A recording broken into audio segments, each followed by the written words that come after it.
잠깐 기도하겠습니다. 사랑의 하나님,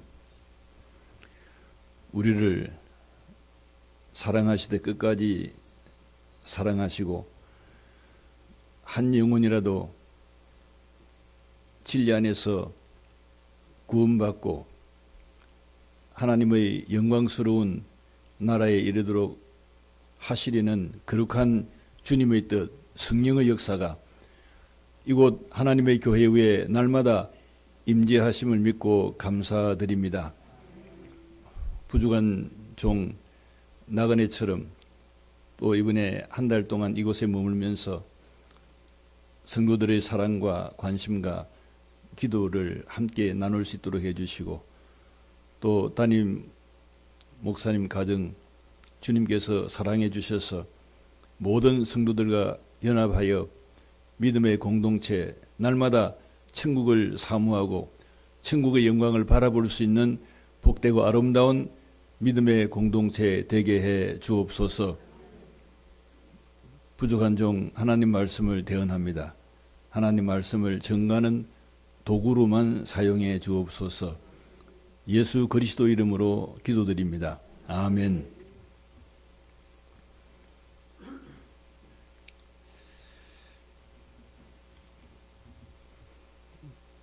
하나님이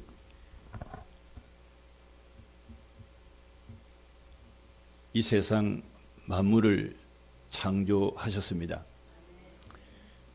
6일 동안 이 세상 모든 만물을 창조하시면서 가장 귀하게 창조하신 것이 아담 부부였습니다. 사람이었습니다. 아담이라고 하는 말은 사람이라고 하는 말입니다. 그런데 사람은 눈에 보이는 이 육체가 있고 성경에 혼과 영, 혼은 우리가 마음으로 표현할 수 있고 영은 스피리추얼, 하나님의 임재를 의미할 수 있습니다. 믿지 아니하는 사람들은 그냥 육체와 혼의 작용도 굉장하지요. 혼을 단련해 가지고 기적도 나타낼 수 있고 이상한 방언도 할 수 있고 굉장히 사람들에게 놀라움을 끼칠 수 있습니다. 혼의 작용, 이단들의 역사가 바로 혼의 작용이지요. 그런데 영은 성령 하나님께서 함께 하시기 때문에 우리들이 예수 그리스도의 거룩한 사람들만이 성령의 지배를 받을 수 있고 성령의 인도를 받을 수 있고 성령과 더불어서 이 모든 세상의 죄와 어둠을 이길 수 있습니다. 그렇기 때문에 인간의 육체는 무엇을 먹느냐에 따라서 체질과 건강이 좌우됩니다. 그리고 사람의 마음, 지성은 어떤 지식과 사상을 가지느냐에 따라서 가치관과 인생관이 결정됩니다. 그리고 영은 어떤 신앙, 누구를 믿느냐에 따라서 영원한 행복, 영원한 불행이 결정됩니다. 그러므로 인생의 성공 여부는 무엇을 관심하느냐, 무엇에 관심을 가지고 행동하느냐에 따라서 우리 인간의 삶의 모든 행복과 불행의 문제가 결정됩니다. 생각을 심으라 행동을 낳을 것이요, 행동을 심으라 습관을 낳을 것이요, 습관을 심으라 그러면 운명을 낳으리라고 하는 서양 개그는 오늘을 사는 우리에게 많은 지혜를 줍니다. 관심, 즉 생각이 깊어지면 사상이 되고 신념이 되며 종교가 되고 신앙이 되며 오늘과 내일 우리의 모든 행복과 불행, 천국 백성과 지옥 백성의 지렛대가 될 수 있습니다. 오늘 함께 읽은 이 성경 말씀은 세례 요한과 예수님의 관심, 그리고 그 시대 군중의 백성의 관심을 보여주면서 믿음의 바른 선택에 우리에게 많은 은혜를 공급하는 말씀입니다. 먼저는 세례 요한의 관심을 볼 수 있습니다. 세례 요한은 제사장 스가랴의 아들로 태어났습니다. 30년 동안 광야에서 영적인 훈련을 받다가 30세에 하나님의 부르심을 받습니다.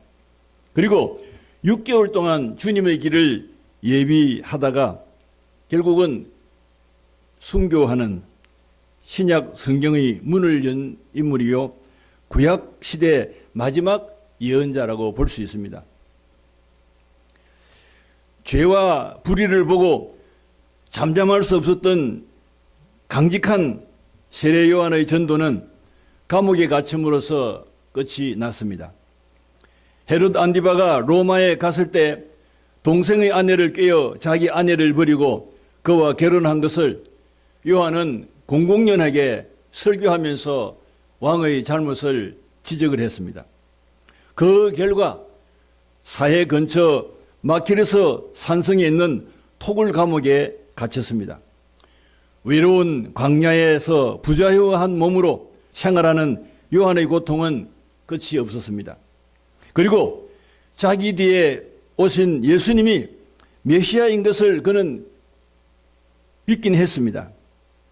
그러나 죽음이 점점 가까이 오면서 메시아의 우렁찬 승리의 목소리는 들리지 아니하고, 그렇다고 메시아의 신념은 버리지 못해서 요한은 그의 제자를 예수님께 보내었습니다. 요한복음 1장 40절에 보면은 요한의 제자가 예수님의 12제자가 된 안드레라고 볼 수 있습니다. 요한은 감옥에서 그의 제자를 예수님께 보내었습니다. 오실 그이가 당신입니까? 다른 일을 기다려야 합니까? 이 질문에는 성경을 연구하는 분들의 많은 견해가 있습니다. 첫째는 이 물음은 요한 자신보다 제자들을 위한 것이라고 하는 해석이 있습니다.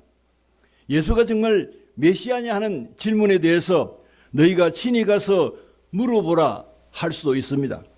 너희 눈으로 귀로 확인해서 너희 자신의 신앙을 확립해 보라는 그런 뜻일 것입니다.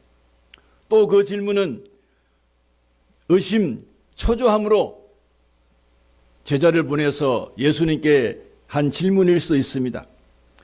요한의 전도는 죄의 회개와 그리고 불신자에게 임할 심판에 대한 맹렬한 설교를 했습니다. 회개하라!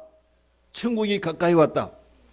그 시대 종교 지도자들, 하나님의 뜻을 따르지 못하는 자들을 향하여서 이 독사의 자식들아, 누가 너희를 가르쳐 임박한 진노를 피하라 하더냐?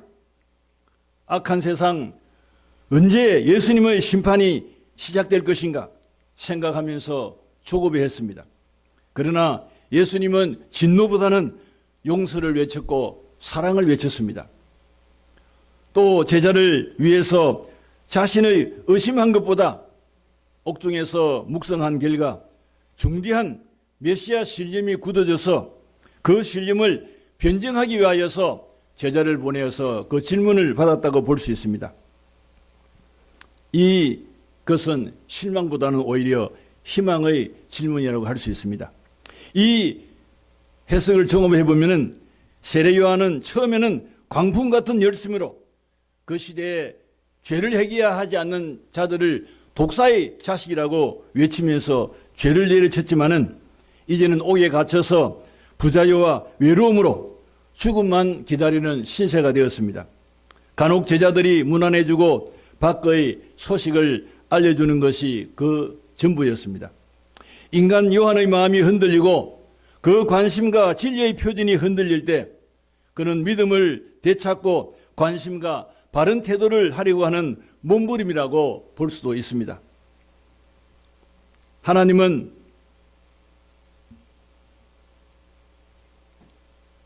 요한을 통하여서 예수님의 길을 닦기 위하여서 철저하게 죄의 회개를 외쳤습니다.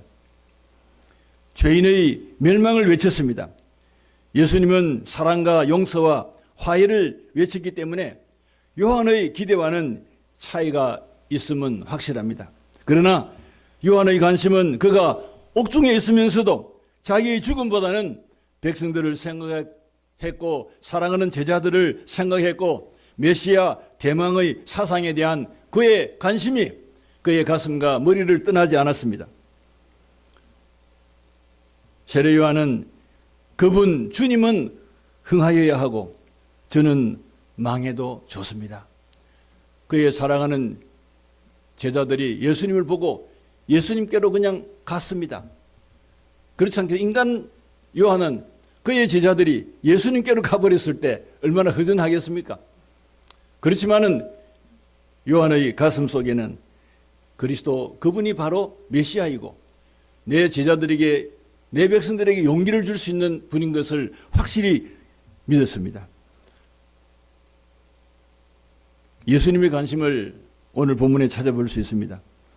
요한 제자의 질문에 대해서 예수님은 가서 듣고 보는 것을 요한에게 고하라고 했습니다.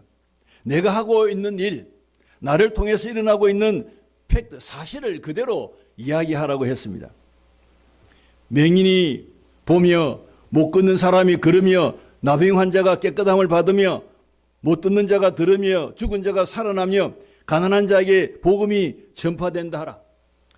예수님은 요한 제자에게 내게 있는 사실, 내가 이야기한 것을 그대로 너희 스승 요한에게 일러주라고 했습니다. 맹인이 보며 자기 자신에 대해서 눈이 감긴 자가 예수님 때문에 눈을 뜨게 되는 사실을 이야기하라고 했습니다. 인간은 자기 자신을 과대평가하는 것, 교만, 지나치게 열등감으로 가소평가하는 것, 이것은 잘못된 생각입니다. 예수님으로 자신을 보면은 하나님의 거룩한 피조물로 존귀한 자로 우리의 자신을 볼 수 있습니다. 소망의 눈으로, 긍정의 눈으로 우리는 타인을 볼 수 있습니다. 그리고 교만과 이기심이 가득한 눈으로 이웃을 경쟁자로, 이용가치자로 보면은 예수님은 보이지 않습니다. 진리는 보이지 않습니다. 오늘 우리의 경험과 자기의 욕망과 탐욕으로 이 세상을 살려고 하고 하나님을 믿는 백성들 가운데서라도 이와 같은 인간의 본능을 버리지 못하면서도 주님의 제자라고 주님의 자녀라고 하는 이와 같은 안타까운 일들도 많이 있습니다. 못 걷는 사람이 걸으며 꿈과 이상은 높은 데 있지만은 자기 중심대로 살다 보면은 진리를 향해서 일어나지 못하는 안전뱅이들, 영적인 안전뱅이들이 우리 속에 많이 있습니다. 옳은 길, 바른 길, 진리의 길에 오래 서 있지 못하는 안전방해의 다리가 예수 그리스도를 통하여서 힘을 얻을 수 있다고 하는 것, 이 힘을 얻는 모습을 너희 스승에게 일러주라고 한 겁니다. 나병 환자가 깨끗함을 받으며 그 시대의 나병은 불치병입니다. 동네에서 가족과 이웃과 함께 살지 못하는 형벌받은 병이 나병입니다. 그런데 이기주의는 마음의 불치병입니다. 시기와 질투, 다툼의 마음은 우리 인간의 영혼을 병들게 만들고 나병환자로 만듭니다. 이와 같은 시기와 질투, 다툼의 마음은 육체에 우리의 마음에 준 문둥병입니다. 이와 같은 사람들이 그리스도를 만남으로 인해서 그리스도의 복음을 통하여서 새로워지는 것, 이웃을 사랑하고 섬김의 대상으로 바뀌는 이와 같은 사실을 이야기하라고 한 겁니다. 못 듣는 자가 들으며 양심과 이웃의 고민에 귀를 막고 살던 사람이 예수를 만난 후에 이웃의 고민에 가까이 하고 이웃의 슬픔에 가까이 하고 이웃의 가난에 사랑으로 도울 수 있는 이와 같은 변화된 사실들을 요한에게 이야기하라고 했습니다. 죽은 자가 살아나며 죄와 허물로 죽은 자가 예수 그리스도의 보혈의 피로 씻음받고 의로 다시 살아나며 미움으로 죽은 자가 사랑으로 다시 살아나는 모습, 예수님을 통하여 나타나는 이와 같은 사실들을 감옥에 있는 요한에게 이야기하라고 했습니다. 가난한 자에게 복음이 전파된다고 하라. 물질의 가난도 비참하지만은 마음의 가난, 영혼의 가난은 비극 중의 비극입니다. 육과 영의 가난한 사람들이 생명의 떡이신 예수 그리스도를 믿음으로 인해서 참 양식과 부하로 가득 차서 아름다운 모습으로 변화되는 이와 같은 모습을 너희 스승에게 이야기하라고 한 겁니다. 이와 같은 예수님의 대답을 종합해보면 예수님의 관심은 굶주린 육체의 필요를 채워주시면서 굶주린 군중들에게는 어떠한 것보다도 빵이었습니다. 예수님은 오병이어로서 5천 명을 먹이셨습니다. 그리고 눈먼 자, 기머거리, 나병 환자, 그리고 중풍병자, 많은 질병 있는 사람들을 그 질병에서 고쳐주셔서 질병에서 자유함을 얻게 했습니다. 예수 그리스도의 진실한 마음은 바로 이 세상의 모든 비극에 대하여서 예수 그리스도가 해답이 되고 예수 그리스도가 소망이 되셨습니다. 이 말을 좀 현대적인 표현으로 빌리면 수고 없는 양식, 땀 없는 음식, 노동 없는 휴식, 정의 없는 권력, 양심 없는 돈, 윤리 없는 쾌락, 이 모든 것을 주님은 싫어하셨습니다. 사람의 영혼을 억압하는 사탄의 권세, 질병, 죽음의 두려움, 이 모든 것에서부터 진리이시고 빛이신 예수 그리스도께서 그들을 자유케 하려고 했습니다. 예수 그리스도는 한 영혼이라도 실족하지 않게 하려고 하는 모든 노력을 기울였었습니다. 예수님은 죄인 한 사람이 구원받는 것,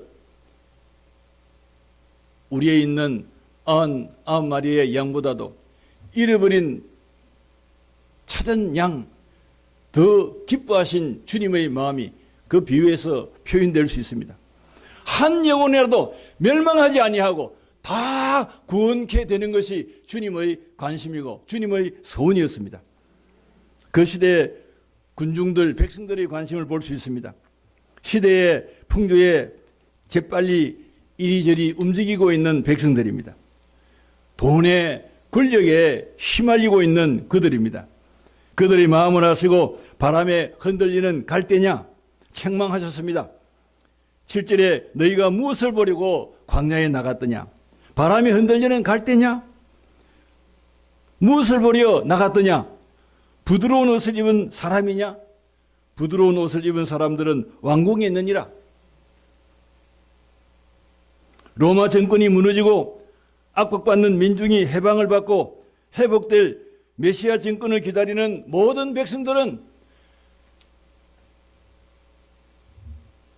다윗과 솔로몬 시대, 이와 같은 황금 시대가 다시 이스라엘에 오기를 원하였습니다. 로마의 권력이 그들을 억압하면 억압할수록 메시아야 언제 오십니까? 다윗 솔로몬 왕조 시대에 그와 같은 메시아 언제 오십니까? 모든 백성들은 이와 같은 해방하는, 민족을 해방하는 메시아를 기다렸습니다. 그러나 예수님은 이 세상에 오셔서 성경을 더럽힌 동족을 오히려 채찍질하시고 하루아침에 이곳저곳을 다니시면서 예수님은 용서를 외쳤고 사랑을 외쳤습니다. 요한이 약대 털옷을 입고 광야에서 외칠 때에는 그가 혹 메시아가 아닌가 하고 몰려들었습니다. 그렇지만은 요한이 죽고 나니까 요한을 따르던 사람들도 다 흩어졌습니다. 바리새인들이 와서 요한에게서 세례를 받았습니다. 그런데 그가 헤로당의 명령으로 감옥에 갇히니까 제자들도 흩어지고 백성들도 흩어졌습니다. 예수님이 오셔서 가난한 자, 병든 자를 고치시고 기적을 행하실 때는 이분이 혹시 우리의 메시아가 아닌가? 로마의 권력을 무너뜨리고 우리를 해방시켜 주실 분이 아닌가? 예수님의 능력 같으면은 무리를 걷는 능력, 죽은 자를 살리는 그 능력 같으면은 반드시 이스라엘을 해방할 수 있는 능력자라고 생각했습니다. 그러나 예수님은 그런 자가 아니었습니다. 예수님이 대제사장에게 잡혀서 빌라도의 법정에 초라한 죄수로 섰을 때 백성들은 실망하고 실망했습니다.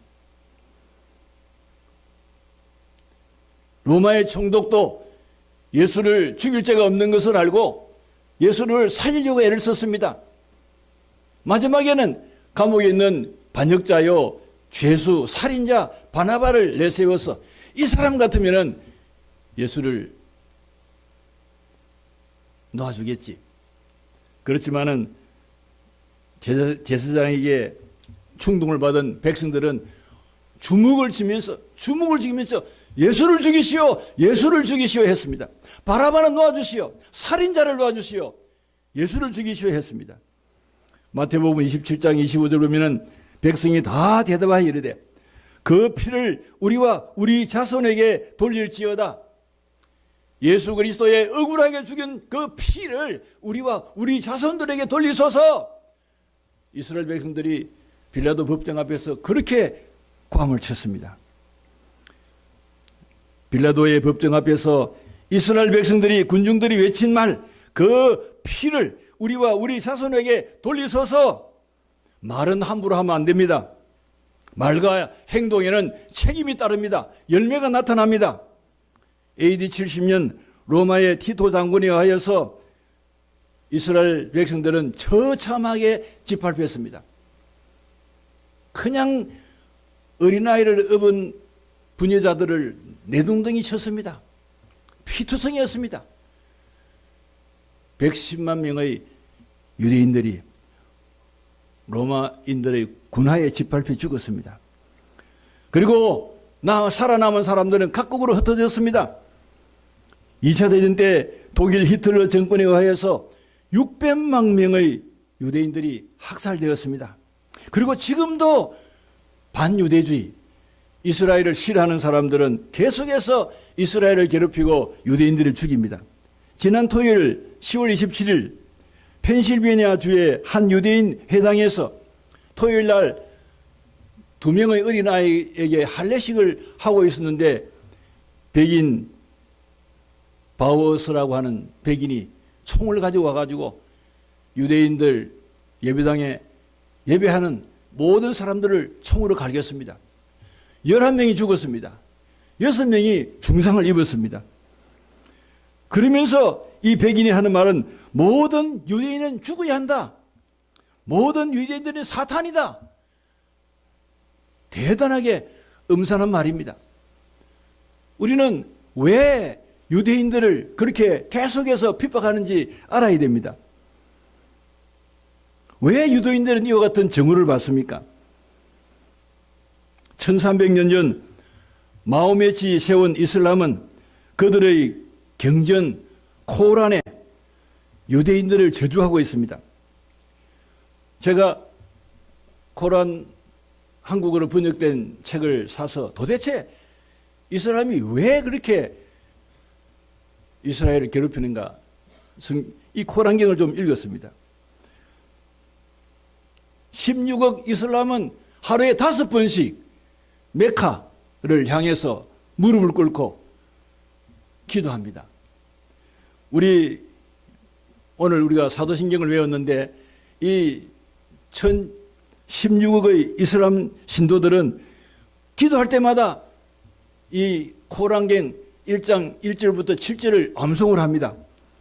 자비로우시고 자애로우신 하나님의 이름으로 온 우주의 주님이신 하나님께 찬미를 드리나이다.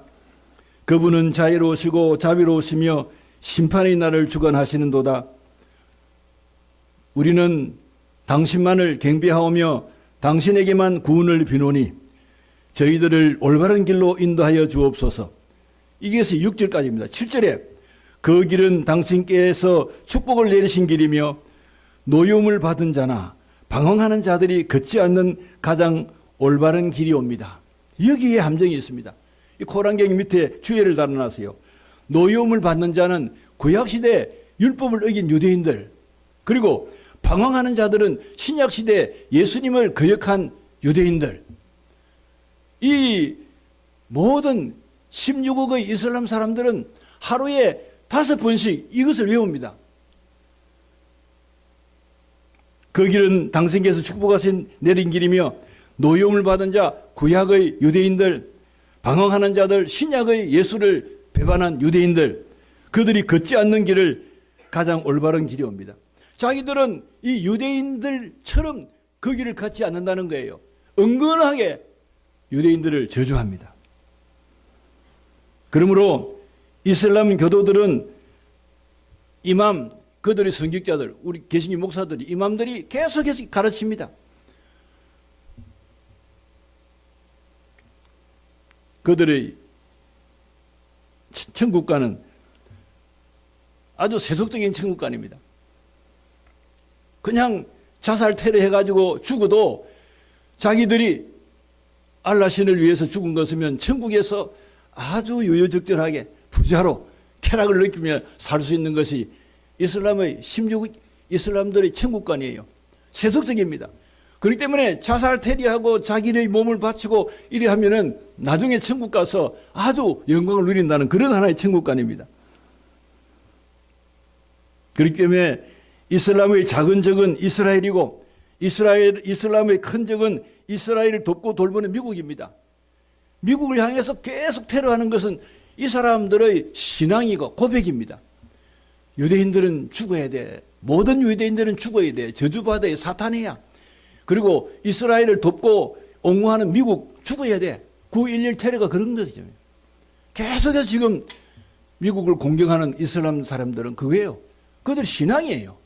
우리가 그리스도 예수의 사람들은 성경을 보면서 이런 것에 대한 분명한 관점을 가져야 됩니다. 신약 성경, 구약 성경에 이스라엘이라고 하는 말이 3,000여 번 기록되어 있습니다. 우리가 성경을 하나님 말씀으로 믿으면서 이스라엘에 대한 관심을 놓쳐서 되겠습니까? 구약에 2,400번 이스라엘. 오늘 우리 성도들은 이스라엘을 알아야 되고 이스라엘의 회복을 통해서 이스라엘의 움직임을 통해서 이 시대를 읽을 수 있는 리딩할 수 있는 관심을 가져야 됩니다. 다윗은 시편 122편 6절에 예루살렘을 위하여 평안을 구하라. 예루살렘을 사랑하는 자는 형통하리로다. 예루살렘을 사랑하라. 이스라엘을 사랑하라. 이스라엘을 사랑하는 사람, 이스라엘의 평안을 구하는 사람들은 형통하리라고 했습니다. 오늘 성경을 하나님 말씀으로 믿고 예수 그리스도, 그분은 바로 유대인이잖아요. 이스라엘은 우리에게 성경을 주었어요. 그리고 예수님의 탄생과 부활의 모든 사건들이 그대로 이스라엘에 있어요. 재림도 주님께서 내가 가는 모습으로 오리라고 했습니다. 많은 성서학자들은 감림산에 예수님이 성전하신 그 모습으로 재림 시에도 그렇게 오리라고도 말씀하고 있습니다. 예수님은 마태복음 24장 32절, 마태복음 24장을 작은 계시록이라고 그러잖아요. 무화과 나무의 비유를 배우라. 그 가지가 연하여지고 잎사귀를 내면 여름이 가까운 줄 알라. 무화과 나무는 이스라엘을 상징합니다. 이스라엘이 망한 후에 1900여 년 만에 1948년 5월 14일 이스라엘이 독립해서 역사의 무대에 다시 나타났습니다. 바로 예수님께서 무화과 나무의 비유를 배우라고 했습니다. 오늘의 성도는 하나님 말씀을 자세히 보고 그리고 성경의 흐름을 알아야 됩니다. 이스라엘의 움직임에 관심을 가져야 합니다. 예수님을 십자가에 죽인 죄로 2000년 가까이 얼마나 많은 핍박을 받았습니까? 그러나 이스라엘은 이스라엘 사람 외에는 다 이방인이라고 말합니다. 그런데 그리스도의 복음이 이방인들에게 풍만했어요. 구라파를 아름답게 만든, 정신적으로 풍요하게 만든, 신앙으로 풍요하게 만든 것이 기독교 복음이잖아요.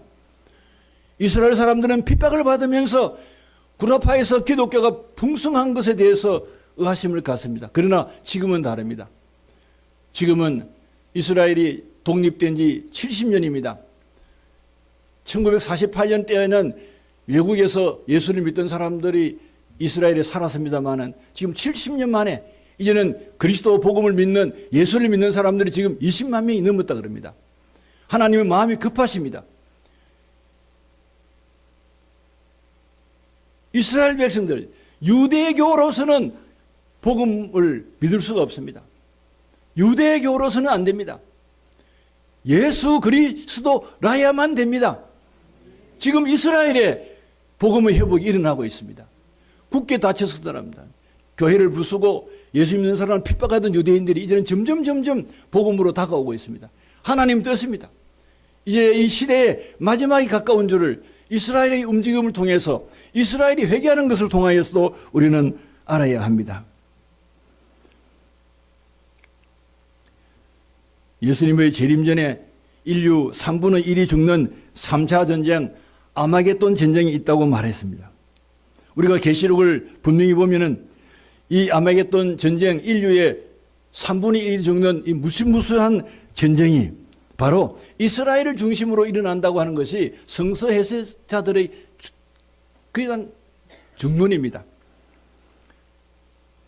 이스라엘을 지지하는 세력과 이스라엘을 반대하는 세력이 나중에 충돌되어서 인류의 3분의 1이 죽는 마지막 어마어마한 전쟁이 일어난다는 겁니다. 오늘 우리 그리스도 예수의 사람들은 여러 가지 징조를 봐서 주님의 재림의 발자국 소리를 영적인 귀로 가까이 듣고 있습니다. 지금 우리나라 조국과 교회는 중대한 시기에 처해 있습니다. 북한의 실체를 잘 알지 못하는 한국의 지도자들과 국민들을 보면 가슴이 답답합니다. 1948년 9월 9일 소련 공산주의를 통하여서 김일성이가 조선민주주의 인민공화국을 만들었습니다. 김일성, 김정일, 김정은 3대 세습을 통해서 남한보다 4대 70년 전에는 남한보다 3배, 4배 잘 살았어요, 북한이. 그렇지만은 지금 70년 후에 그들의 꼴이 어떻게 되었습니까? 북한 전국에 3만 8천 개의 김일성 동상이 세워져 있습니다. 김일성 죽은 후에 3년 동안은 고난의 행진이라고 해서 300만 명의 북한 주민들이 굶어 죽었습니다. 인육을 먹는 이와 같은 비참한 일도 있었습니다. 김일성이 죽은 후에 김정일은 아버지 죽은 시체를 모시려고 태양궁전을 만들었습니다. 태양궁전을 만드는데 8억 9천만 불 돈을 썼습니다. 이 돈이면은 북한 주민들이 3년 동안 굶주리지 않고 먹고 살 수 있는 돈입니다. 지금도 김일성, 김정일 두 시신을 두고 태양궁전을 운영하는 데만 1년 비용이 1억 9천만 불이 소요된다고 그럽니다. 김일성, 북한 김일성은 바로 하나의 종교입니다. 우상숭배의 나라입니다.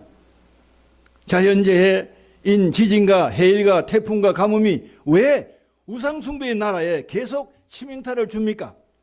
일본의 6천명가의 우상을 숭배하는 일본에 계속해서 치명타가 내리지 않습니까? 얼마 전에 인도네시아 90% 이상의 이슬람 우상을 숭배하는 그들에게 지진과 홍수가 쓰라림이 내리지 않았습니까? 북한은 70년 동안 남한을 적화 통일하려는데 한 번도 마음이 변하지 않습니다. 핵무기를 가지고 계속 남한을 위협하고 있고 미국을 위협하려고 합니다. 참다운 평화, 민주, 통일의 의지는 북한에 없습니다. 탈북자가 미국에서 간증하는데 제가 유튜브를 통해서 들었습니다. 북한의 한 가정에 불이 났습니다. 7살 아들이 불에 타 죽고 있습니다. 그런데 아버지라고 하는 자가 물수건을 쓰고 불타는 집으로 들어갔습니다. 그리고는 김일성이, 김정일이 사진을 들고 나왔습니다. 무너지면서 7살짜리는 다 죽었습니다. 그 다음날 아침에 북한의 매스컴이 영웅, 조국의 영웅이라고 이 아버지를 칭송을 했습니다. 이게 북한입니다. 아들은 불타 죽는데 김일성, 김정일이 사진을 들고 나오는 이 애비가 있는 나라입니다. 동서남북에 이런 나라가 어디 있습니까? 이복형을 독살하고 고모부를 화염 방사기로 죽이는 모든 수백 명이 보는 앞에서 태워 죽이는 불륜과 악한 일을 백일하에 자행하는 이런 나라입니다.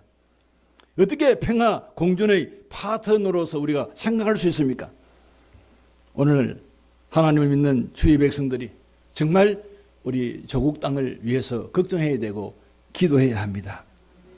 하나님께서 잘못된 국가 지도자의 관심이 국민들을 굶주리게 하고 억울하게 하고, 잘못된 기업가의 관심이 열심히 일하는 사원들의 생기를 끊고 배고프게 하고, 못된 서성이 학생들의 꿈을 막습니다. 잘못된 교회 지도자와 성도가 하나님의 영광을 가려우며, 그리고 거룩한 십자가의 피를 더럽힐 수 있습니다. 오늘 우리 성도들의 관심은 어디에 있습니까? 오늘 우리 성도들의 관심은 어디에 있습니까? 예수 그리스도를 향한 우리의 진실한 관심이 우리로 하여금 평안을 주고, 우리로 하여금 진정한 안식을 누리게 하고 진정한 하나님의 백성이 되도록 만들 줄로 믿습니다. 오늘 예배 후에, 설교 후에 성만찬이 있습니다. 성만찬은 예수 그리스도의 살과 피에 동참하는 우리 성도들이 가장 감격스러운 순간입니다. 히브리서 12장 14절, 모든 사람과 더불어 화평함과 거룩함을 따르라. 이것이 없이는 아무도 주를 보지 못하리라. 성만찬을 참석하는 우리 모든 성도들은 그리스도의 살과 그리스도의 피를 통해서 화평함을, 샬롬을 이룰 수 있습니다. 거룩함과 평화함이 없으면 아무도 주님을 볼 수 없다고 했습니다. 오늘 하나님께서 이 믿음의 공동체를 통하여서 샬롬, 평화가 날마다 넘쳐나고, 모든 성도들의 가정에 평화가 넘쳐나고, 믿음의 공동체, 이 나라 이 민족 위에 하나님께서 평안을 주시고 거룩함을 주셔서 마지막 시대 하나님께서 우리를 영광스럽게 하나님의 천국의 영광으로 인도할 수 있는, 인도를 받을 수 있는 아름답고 복된 믿음의 공동체 되기를 간절히 축원합니다.